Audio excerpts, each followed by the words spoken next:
Budget set का अध्ययन करेंगे। वास्तव में बजट सेट, बजट रेखा या बजट किस प्रकार से कैलकुलेट किया जाता है, इसके पूर्व में उपभोक्ता संतुलन हमने देखा, उपभोक्ता ह्रास नियम, समसीमांत उपयोगिता नियम और साथ ही साथ उदासीनता वक्र हमने देखा। जब उदासीनता वक्र हमने देखा तो उदासीनता वक्र के अंतर्गत हमने संयोगों की बात की कि दो संयोगों के आधार पर एक उपभोक्ता जो है संतुष्टि प्राप्त कर रहा है, अधिकतम संतुष्टि की बात की। अब यहाँ पे एनसीईआरटी के बहुत सारे क्वेश्चन जो है बजट रेखा, बजट सेट पर आधारित है। इसके न्यूमेरिक क्वेश्चन भी है, तो आज के इस वीडियो में हम इन न्यूमेरिक क्वेश्चन और बजट के बारे में अध्ययन करेंगे। पर वास्तव में बजट सेट क्या है?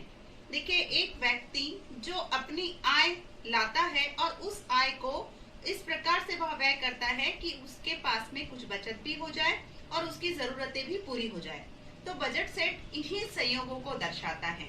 यहाँ पर भी दो वस्तुओं के संयोग बन रहे हैं, यानी दो वस्तुओं को इस प्रकार से हम खरीदेंगे कि जितनी उस व्यक्ति की आमदनी है, यानी उपभोक्ता की आय के माध्यम से उन बंडलों को या उसका चयन करेगा, वह उन संयोगों का चयन करेगा।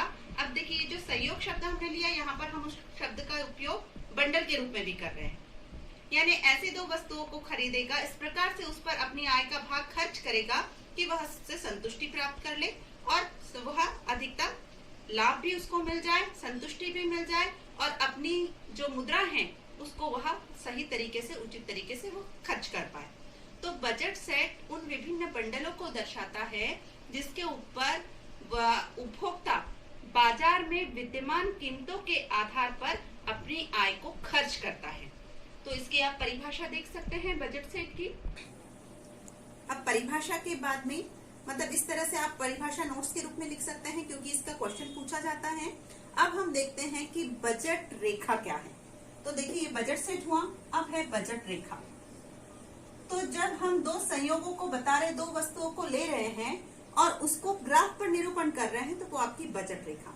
और याद रखिए, बजट रेखा जो है इसकी ढलान नीचे की ओर होती है, क्योंकि हमने क्या देखा कि व्यक्ति की आवश्यकताएं तो असीमित होती हैं, बहुत सारी आवश्यकताएं होती हैं, लेकिन उस तुलना में उसकी आय नहीं बढ़ती।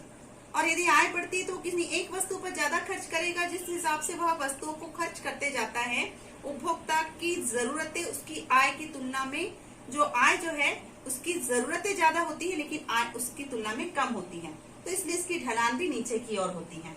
तो देखिए, बजट रेखा, यदि हम कोई वस्तुएं ले रहे हैं कि दो वस्तुएं हमारे पास में हैं, उन वस्तुओं को हम मान रहे हैं X1, X2 और उनकी कीमतें हैं P1,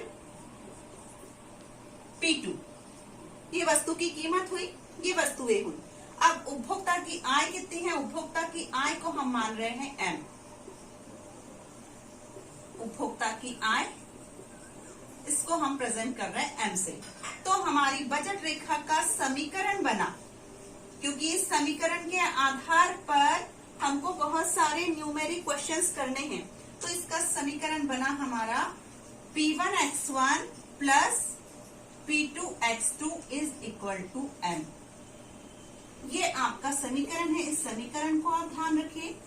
price 1, price 2, X1, X2, यानी ये पहली वस्तु, दूसरी वस्तु, फिर पहली वस्तु का मूल्य, दूसरी वस्तु का मूल्य जो बाजार में मूल्य है।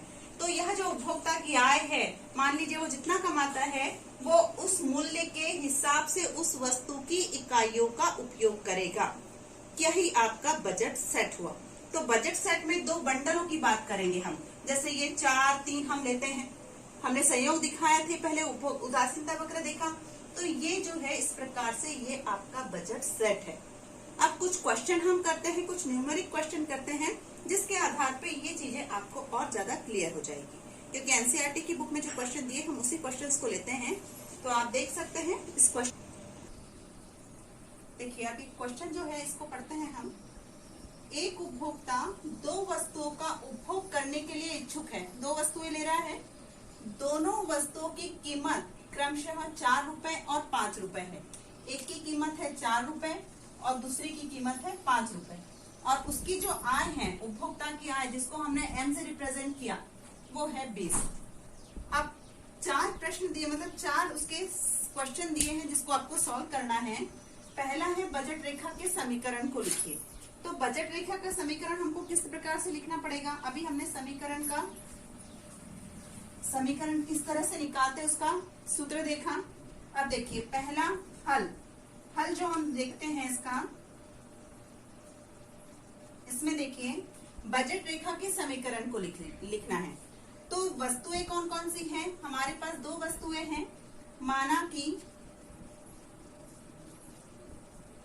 वस्तु x1 बराबरी से हो गया 4 और x2 बराबरी से 5। x1 वस्तुएं हमारी हो जाएगी वस्तुएं x1 और x2 और उनकी जो कीमत दी है, P1 की कीमत है 4 रुपए और P2 उसकी कीमत है 5 रुपए। और इनकम कितनी है? हमारी आय है आपकी, यानी M बराबरी से है उपभोक्ता की आय 20 रुपए। आय यानी इतने पैसे व्यक्ति खर्च करने के लिए निकला है और यहाँ खर्च के लिए निकला है, यानी M मनी, इतने मनी 20 रुपए लिखकर निकला है। और एक वस्तु का मूल्य है 4 रुपए और दूसरी वस्तु का मूल्य है 5 रुपए। तो मान लीजिए पहली वस्तु का मूल्य कितना हो गया 4 और दूसरी वस्तु का मूल्य हो गया 5। तो हमारा समीकरण क्या बनता है? यहाँ हमारा समीकरण का सूत्र है P1x1 प्लस P2x2 बराबरी से M। अब यहाँ हम मान रखते हैं P1 का मान है आपका 4, यानी 4x1 धन 5x2 बराबरी से हो गया 20। ये बन गया आपका समीकरण। ये आपका पहले वाले बजट रेखा के समीकरण को लिखिए। तो ये आपका फर्स्ट वाला जो समीकरण है ये हमारा निकल गया। तो इसको समीकरण को ध्यान रखिए, P1x1 धन P2x2 बराबरी से M। तो पहले वस्तु की कीमत कितनी है? 4 रुपए। तो 4x1, अभी इकाइयां वस्तु को नहीं दी है तो इसलिए हम x1 ही लिख रहे हैं, धन 5x2 बराबरी से 20। ये समीकरण। अब दूसरा प्रश्न देखिए, यहाँ पे ध्यान दीजिए। दूसरा प्रश्न हमारा कहता है उपभोक्ता यदि अपनी संपूर्ण आय वस्तु 1 पर खर्च करे, यानी वस्तु 1 जो है जो 4 रुपए की है उस पर अपनी पूरी वस्तु खर्च करता है, तो वह उसकी कितनी मात्रा का उपयोग कर सकता है? ये फर्स्ट वाले इसका हुआ। अब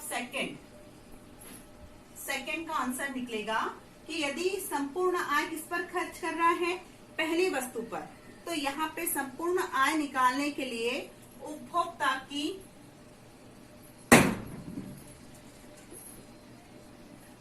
कुल आय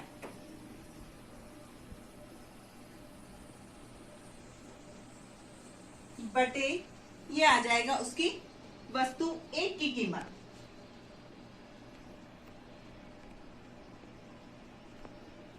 तो उपभोक्ता की कुल आय कितनी हुई? 20, यानी ये 20 बटे वस्तु 1 की कीमत हो गई 4 रुपए। तो ये 4 यानी कितना आ गया? ये हो गया 4 पंचे 20, यानी 5 इकाई। यानी आपका उत्तर क्या हुआ? तो वह उसकी, देखिए उपभोक्ता यदि अपनी संपूर्ण आय वस्तु 1 पर व्यय करता है तो वह उसकी कितनी मात्रा का उपभोग कर सकता है? तो इसका उत्तर हम लिख लेंगे, कितनी मात्रा का उपयोग कर सकता है? वह वस्तु 1 की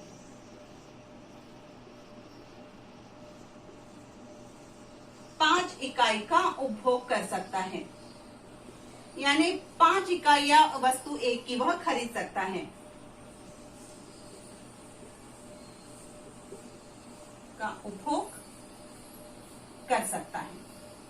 ठीक ऐसा ही हम ले लेते हैं दूसरा वाला, तीसरा प्रश्न आपका। तीसरे में आपको बोला है कि यहाँ यदि उपभोक्ता अपनी संपूर्ण आय वस्तु 2 पर खर्च कर रहा है, 1 पर नहीं, 1 के लिए निकल गया 5 इकाई, अब 2 पर खर्च कर रहा है तो उसकी कितनी इकाई का वह उपभोग कर सकता है? तो सेम यही सूत्र आपका आ जाएगा।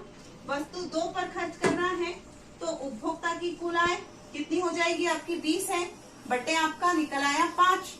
तो 20 बटे 5 यानी उपभोक्ता की कुल आय हो गई, यहाँ पर कुल आय निकल गई आपकी 20 रुपए हो गई, यानी M की वैल्यू। और वस्तु 2 की कीमत, इसको हम पूरा ही लिख लेते हैं सूत्र के माध्यम से। उपभोक्ता की कुल आय बटे वस्तु 2 की कीमत।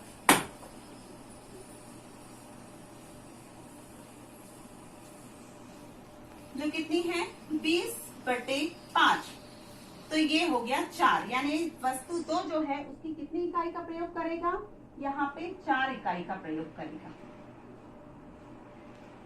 उत्तर निकल गया आपका इसका, वस्तु 2 की 4 इकाई का उपयोग करेगा।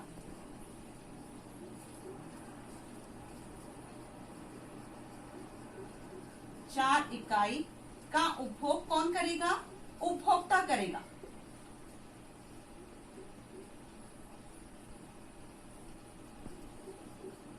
अब जो लास्ट वन है वो बोला है बजट रेखा की प्रवणता। अब देखिए प्रवणता निकालने के लिए आप ध्यान रखिए प्रवणता का क्या सूत्र होता है।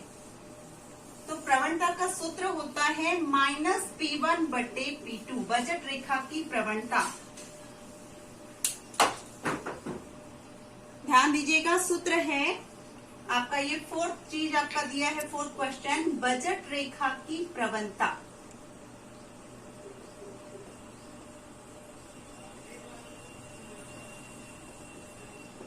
प्रवणता मतलब ढलान, ये भी नीचे की ओर होती है। देखिए ऊपर से नीचे की ओर आती है क्योंकि कमी हो रही है। उपभोक्ता की आय उतनी नहीं बढ़ती जितनी उसकी उपभोग की क्षमता बढ़ जाती है। तो इस प्रकार से उसका जो ढलान होता है वो नीचे की ओर होता है। और ये कैसा होता है, नीचे की ओर हो रहा है यानी ऋणात्मक हो रहा है। तो प्रवणता बराबरी से होता है, सूत्र है इसका, फॉर्मूला है -P1/P2। और P1 क्या है, फर्स्ट वस्तु का प्राइस, मतलब पहला प्राइस, यानी वो था आपका 4 रुपए, और P2 है आपका 5 रुपए। तो -4/5, -4/5 यानी ये आ जाएगा आपका ऋण 0.8। ये आपका इसका आंसर है। ये आ गया बजट रेखा की प्रवणता। तो इस टाइप का न्यूमेरिक क्वेश्चन बच्चों आता है, तो इस क्वेश्चन को आप ध्यान पूर्वक देखिए।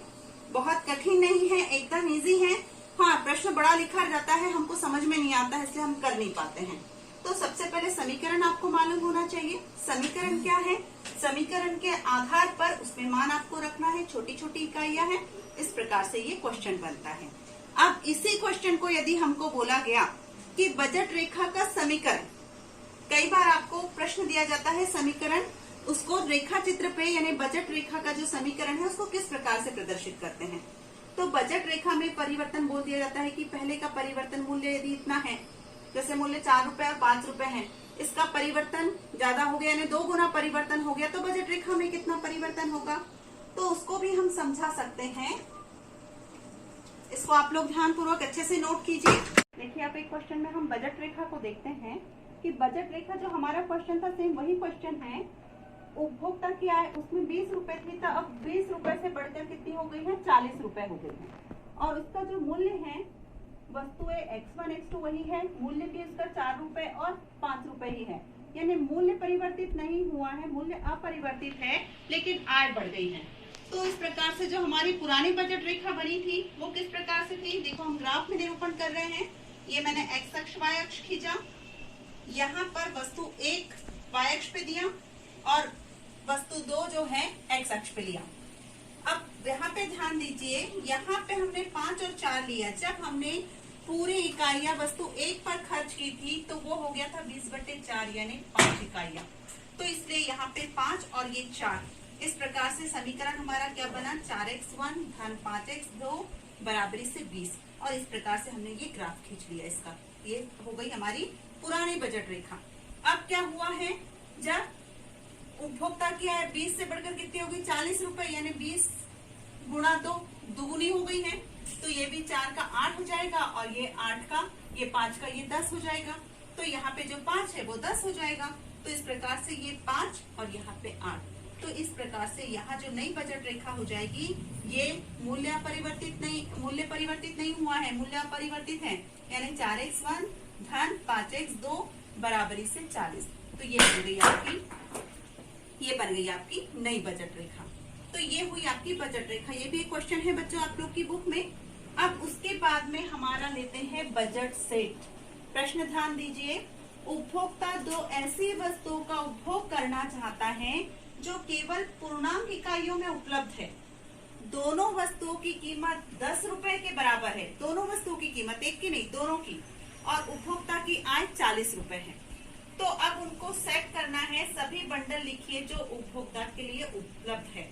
तो ध्यान दीजिए, दोनों वस्तुओं का प्रत्येक का मूल्य है 10 रुपए, प्रत्येक का मूल्य 10 रुपए, और टोटल कितना खर्च कर रहा है वो 40, यानी कुल इकाइयां कितनी ला सकता है। यदि 10 रुपए वाली कोई भी वस्तु ले ले, पहली वस्तु ले या दूसरी वस्तु ले, तो भी कितनी हो गई 40 भागे 10 बराबरी से सिर्फ 4 इकाइयां ला सकता है, यानी 4 इकाई। इस 4 इकाई के आधार पर आपको बंडल सेट बनाना है। तो बंडल सेट दो वस्तुओं का संयोग, पहली, अब ये 4 इकाइयां हैं। अब यहाँ पे मैक्सिमम 4 इकाई, 4 से कम हम खरीद सकते हैं, लेकिन आपको 40 रुपए ही खर्च करना है। तो आप जरूरी नहीं कि आप 40 ही करो, हम शून्य कुछ भी नहीं खरीद सकते हैं, इस प्रकार से भी हो सकता है। तो पहला आपका जो आ रहा है आपका 00, तो 00, उसके बाद 01, यानी कोई भी इकाई हमने नहीं खरीदी, ना पहली वस्तु खरीदी ना हमने दूसरी वस्तु खरीदी। अब 01, फिर 02, 03 एंड 04, मैक्सिमम 4, दोनों का योग कितना होना चाहिए 4, 4 से अधिक नहीं होना चाहिए, कम हो सकता है। अब ये हो गया। अब इसके बाद में हम ये, जैसे हमने शून्य से शुरू किया, सब में शून्य शून्य लिया, अब 1 0, फिर 1 1 1 2 1 3, 3 और 1 4 हुआ, 3 और 1 4 हुआ, यहाँ पे हमने ब्रेक किया। अब 2 2 0 2 2 2 2 और 2, 2 के बाद 2 1 आएगा आपका, 2 0 के बाद 2 1, फिर 2 2 2 और 2 4। अब हम 2 3 पे नहीं जाएंगे, फिर अब 3 से लेते हैं, तो 3 0 3 और 1, 3 और 1 हो गया 4। अगला जो आएगा आपका 4 4 और 0, क्योंकि इसके बाद में 4 और 0 अब नहीं बढ़ेगा। तो इस प्रकार से ये जो बंडल हो गए, ये सभी बंडल जो उपभोक्ता के लिए उपलब्ध है, कोई एक बंडल वो चूज कर सकता है, जरूर नहीं कि पूरे 40 ही रुपए खर्च करे। अब दूसरा प्रश्न बोल रहा है कि उसमें ऐसे बंडल लेना है जिसमें पूरे 40 रुपए व्यय करता है, ऐसे बंडल जिसमें उपभोक्ता पूरे 40 रुपए व्यय करके आता है, और 40 रुपए व्यय करता है, मतलब आप देखिए जिनका योग जो है 4 रुपए आ रहा है, उन सेट को आप यहाँ पर ले सकते हैं। तो वो कौन कौन सा हो जाएगा, 0 4 1 3 2 2 3 1 और 4 0, यानी ये आ गया आपका 0 4 1 3 2 2 3 1 और 4 और 0। तो इस प्रकार से ये बजट सेट आपका कंप्लीट होता है। ये भी एक प्रश्न है, बहुत इजी है, आप इस तरीके से इसको याद रखिए कि आपको मैक्सिमम 4 तक के जाना है। 0 से शुरुआत कीजिए, फिर 1 से शुरुआत कीजिए, फिर 2 से, इसको फिर से मैं रिपीट करती हूँ, आपको कंफ्यूजन नहीं होना चाहिए। 0 से कहाँ तक के जाएंगे हम, 4 तक के, तो 0 से शुरू किया तो पूरी 0 की सीरीज चलने दीजिए। दूसरी वस्तु बढ़ा रहे हैं हम, तो 0 लिया, 1 लिया, 2 लिया, 3 लिया, 4 लिया, पहली वस्तु हमने 0 रखी, फिर उसके बाद पहली वस्तु 1 ली, फिर उसके बाद दूसरी वस्तु शुरुआत से 0 1 2 और अधिकतम कितना हुआ 3, क्योंकि 3 और 1 4। अब पहली वस्तु 2 ले ली हमने, 0 हो गया, 1 हो गया, 2, तो 2 के बाद दूसरी वस्तु 0, फिर 1 2, दूसरी वस्तु को क्रमवार बढ़ा रहे हैं और धीरे धीरे पहली वस्तु को बढ़ा रहे हैं। फिर पहली वस्तु 3 ली, तो पहली दूसरी वस्तु आपकी 0 हुई, और फिर उसके बाद 1, तो 3 और 1 हो गया 4। उसके बाद चौथी, पहली वस्तु हमने 4 ले ली, तो दूसरी वस्तु कितनी हो जाएगी 0, क्योंकि हमको 40 ही रुपए 4 ही इकाइयां खरीदना है। तो इस प्रकार से ये हो जाएगा 4 4 0। और ऐसे बंडल जिस पर पूरा उपभोक्ता 40 रुपए व्यय करता है, वस्तुओं की कीमतें, दोनों जो वस्तुओं की कीमत है 10 रुपए है, इसलिए कोई ये बात नहीं होगी कि पहली वस्तु है दूसरी वस्तु है, कीमत तो सेम है। तो इसलिए जिनका योग 4 आ रहा है उन बंडलों को हम ले रहे हैं। अब देखिए, इसको हमने उदासीनता वक्र में ये संयोग भी कहा, और यहाँ हम इसको बंडल कह रहे हैं।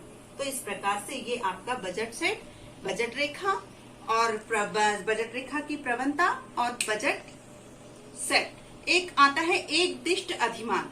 तो एक दिष्ट अधिमान क्या होता है, देखिए एक दिष्ट अधिमान में जो दो सेट होते हैं, दो बंडल जो होते हैं, उसमें पहली वस्तु का बंडल और दूसरी वस्तु का बंडल, वो दोनों ही अधिकतम होना चाहिए।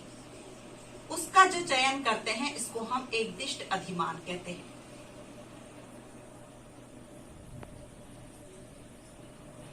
यानी मान लीजिए आपके पास 10 और 8 है और दूसरा संयोग बन रहा है 8 और 6, तो ध्यान दीजिए पहली वस्तु में भी अधिकतम है और दूसरी वस्तु के जो अन्य संयोग आपको दिख रहे वो भी अधिकतम है दोनों में। तब हम जो जिसका चयन करेंगे तो वह कहलाएगा आपका एकदिष्ट अधिमान, क्योंकि ये प्रश्न भी पूछा जाता है एकदिष्ट अधिमान से क्या आशय है। तो इस प्रकार से ये हुआ आपका एकदिष्ट अधिमान। तो बच्चों आज के इसमें पूरा आपका कंप्लीट होता है बजट रेखा और एनसीईआरटी बुक के पूरे क्वेश्चंस। तो उम्मीद करते हैं आप इसको बहुत अच्छे से कर पाएंगे। चलिए आज के लिए धन्यवाद।